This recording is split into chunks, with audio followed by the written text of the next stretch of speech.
One player. That's all it took to force an entire professional league to tear up its blueprint and start over. Not a front office overhaul. Not a decade-long growth strategy.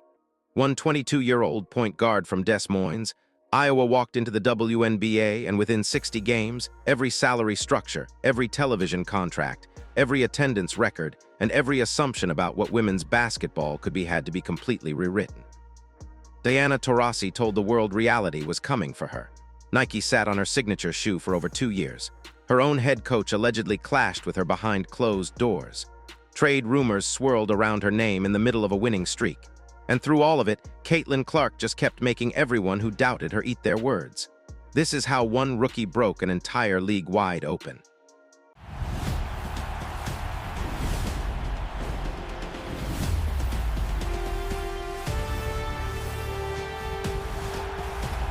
Before Clark ever stepped on a professional court, Diana Taurasi sat across from Scott Van Pelt on national television and delivered 3 words that would haunt the entire 2024 preseason.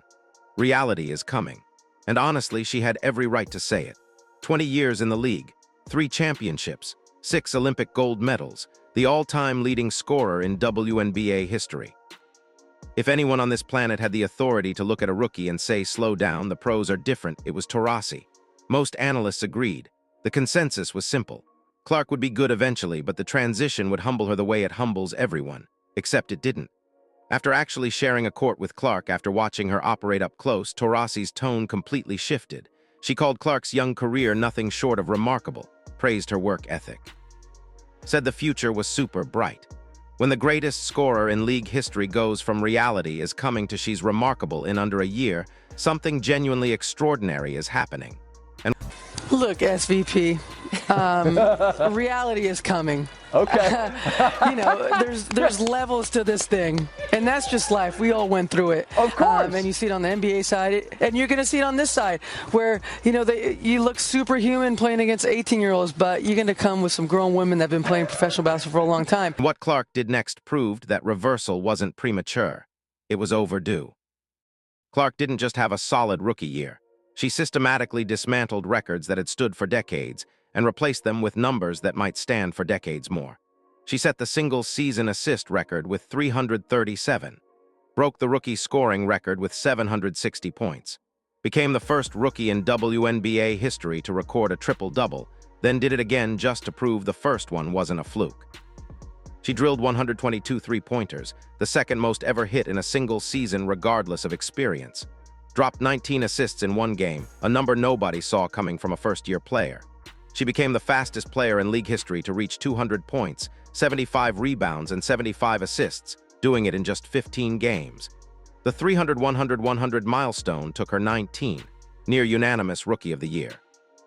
First team All-WNBA, and the part that changed everything for a struggling franchise. She dragged the Indiana Fever, a team that had been completely irrelevant for the better part of a decade, to their first playoff appearance since 2016. But numbers on a stat sheet only tell you so much. The real proof showed up in the reactions of the players who had to guard her every single night.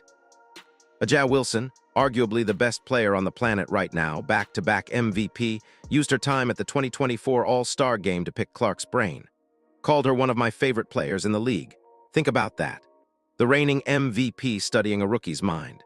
Kelsey Plum, the woman whose NCAA scoring record Clark shattered on national television, publicly cheered. We saw Caitlin Clark is back.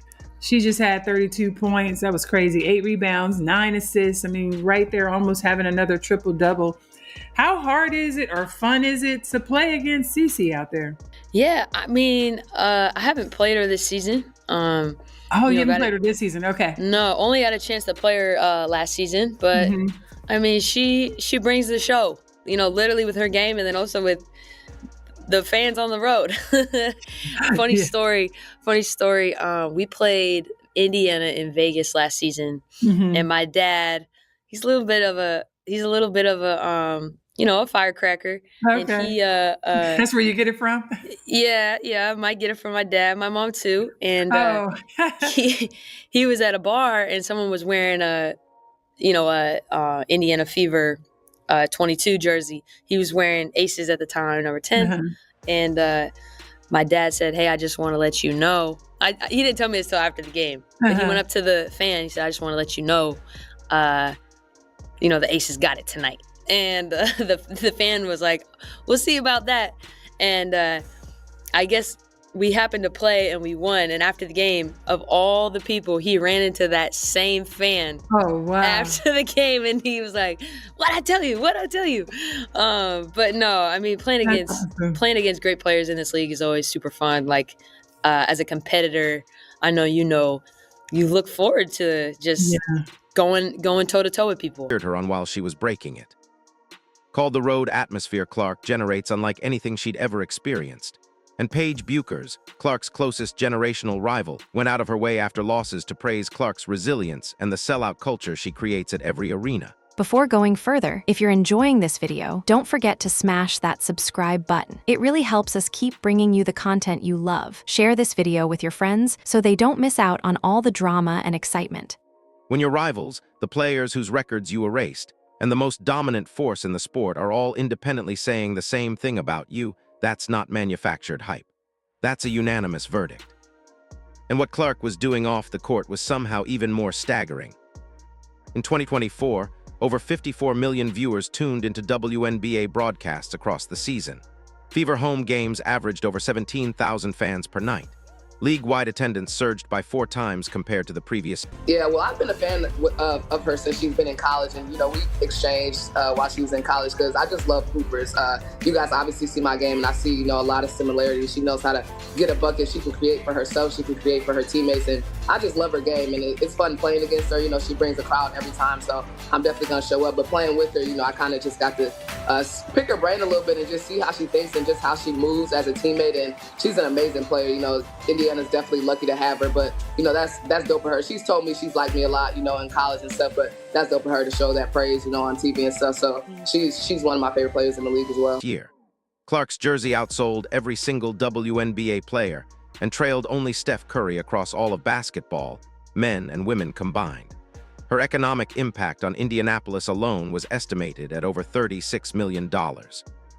An autographed Caitlin Clark rookie card sold at auction for $660,000, the most expensive women's sports card in history. The 11 largest WNBA television audiences recorded since 2001 all share one thing in common: Clark was playing. And when she wasn't, the contrast was brutal. During her injury absence in 2025, Fever viewership cratered by over 50%. The All-Star game held without her lost more than a third of its audience. The league saw the writing on the wall and moved fast. Under the new CBA, the salary cap jumped from $1.5 million. Yeah, it's fun. Anytime we can compete against each other.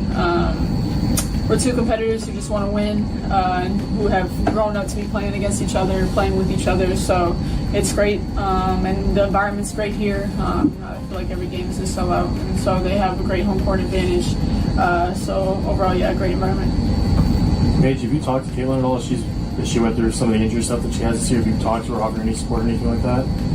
No, I haven't talked to her personally, but I know she's got a great team around her. She works extremely hard. She has a great work ethic, sending prayers. You don't wish injury upon anyone. To $7 million. The Supermax jumped from a previous maximum of around $249,000 to $1.4 million. Clark's own salary leaped 578%, from roughly $78,000 in 2025 to $530,000 in 2026. A brand new provision called EPIC, Exceptional Performance on Initial Contract, was created to fast-track high performers on rookie deals to max salaries. Analysts didn't even try to hide the connection. Clark was the leverage that made all of it possible. But just when the momentum felt unstoppable, everything nearly fell apart. Clark opened the 2025 season like she had something personal to prove. Game 1, a dominant triple-double. The kind of start that makes you lean forward and think this is going to be her year. Then her body started failing. A left quad strain, a left groin injury, a left ankle bone bruise, a right groin sprain. 4 separate muscle injuries stacked on top of each other across one brutal stretch. This from a player who hadn't missed a single game through her entire college career or her full rookie WNBA season. She was limited to just 13 games. But even banged up, clearly not herself, running on sheer competitive will, she still averaged 16.5 points, 8.8 assists, 5 rebounds, and 1.6 steals. numbers most healthy players in this league would take in a heartbeat. There was quiet speculation that the significant muscle Clark had added during the offseason, when she stayed in Indianapolis to train rather than compete in the unrivaled 3x3 league, may have contributed to the soft tissue breakdowns. The Fever shut her down before the postseason. They still pushed to the WNBA semifinals, where they fell to the Las Vegas Aces, which proved the foundation she'd helped build was real. But 2025 will always carry a massive what-if over it. Clark then showed up at the FIBA World Cup qualifying tournament in San Juan, led Team USA to a 5-0 record, averaged a tournament-high 6.4 assists, and won the tournament MVP, proving she had fully recovered. And when 2026 arrived, Clark came back with the kind of energy that made it clear she remembered every single doubt. If the injuries were the low point, 2026 brought a different kind of chaos. The kind that has nothing to do with basketball and everything to do with the circus that follows the most talked-about athlete in her sport. It started with a viral sideline moment during a 184 loss to the Portland Fire, where footage showed Clark seated on the bench while head coach Stephanie White yelled at her during a timeout. Clark appeared to snap back, putting both hands up in frustration, and White then told another player to take Clark's seat in the huddle.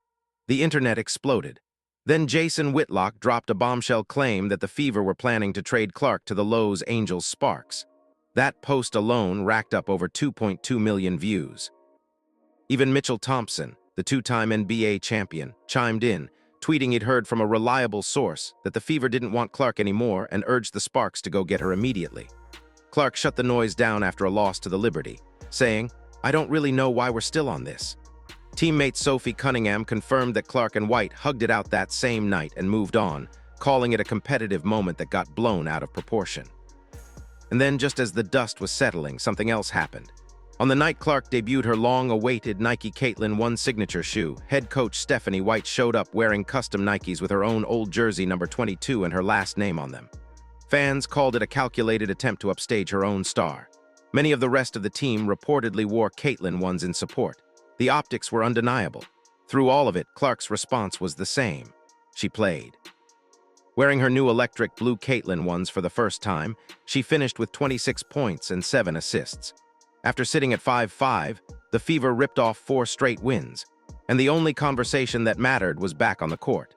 But the Nike saga itself deserves a closer look, because the biggest shoe company on the planet nearly fumbled one of the greatest marketing opportunities in sports history.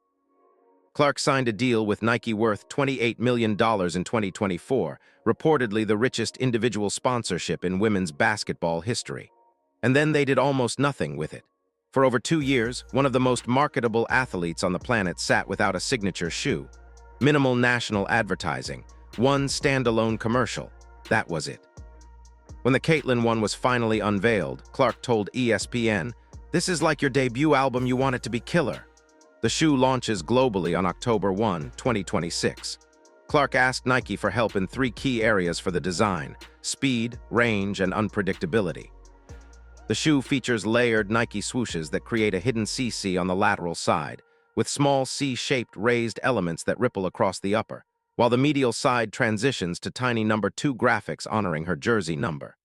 Clark became the 5th active WNBA player to have her own signature shoe with a major brand, joining Angel Reese, Brina Stewart, Sabrina Ionescu, and Aja Wilson. The shoe looked incredible. The response was immediate. But the delay had already cost Nike years of cultural momentum they can never get back. And while all this off-court chaos swirled, what Clark was quietly doing on the court in 2026 might be the most dangerous stretch of basketball she's ever played. Through 13 games, Clark has 265 points and 108 assists, making her the fastest player in WNBA history to reach 250 points and 100 assists in a single season, beating the previous record by 3 games. She's averaging 20.8 points per game, 4th in the league, and 8.2 assists, 2nd in the league. Her turnovers are at a career low, meaning she's not just producing more, she's producing smarter. She's earned her 4th Career Player of the Week award, joining Tamika Catchings and Kelsey Mitchell as the only Fever players in franchise history to hit that number. She's been listed as probable for 9 consecutive games with a lingering back issue, and she's still putting up these numbers. The Fever now sit at 9-5, 3rd in the East. Built around Clark, Aaliyah Boston, and Kelsey Mitchell, this franchise is no longer a feel-good story. They're a legitimate championship contender. And every single metric says Clark is playing the best basketball of her career right now, at 24 years old, with years of growth still ahead of her. Step back from the stats, the controversies, the trade rumors, and the shoe deals. Look at the full picture. She was named to Time's 100 most influential people in sports. She served as Grand Marshal of the 110th Indianapolis 500. The state of Iowa officially declared February 22nd Caitlin Clark Day. She's at the center of national conversations about race, media fairness, gender equity, and what happens when one player's popularity outpaces the infrastructure of an entire league. She's 24. She's played roughly 60 professional games, and she has already rewritten more records, generated more revenue, shifted more television ratings, and forced more structural changes than players who spent entire careers building their legacies. Every person who doubted her came around. Every opponent who dismissed the hype walked off the court thinking something different. Every measurable metric points in one undeniable direction. And here's the part that should genuinely keep the rest of this league up at night. She hasn't even entered her prime yet. What happens when a player who's already rewriting history at 24 reaches her peak at 27 or 28 is something this sport has never had to prepare for. The reality Diana Taurasi warned about did come. It just wasn't meant for Caitlin Clark. It was meant for everyone else.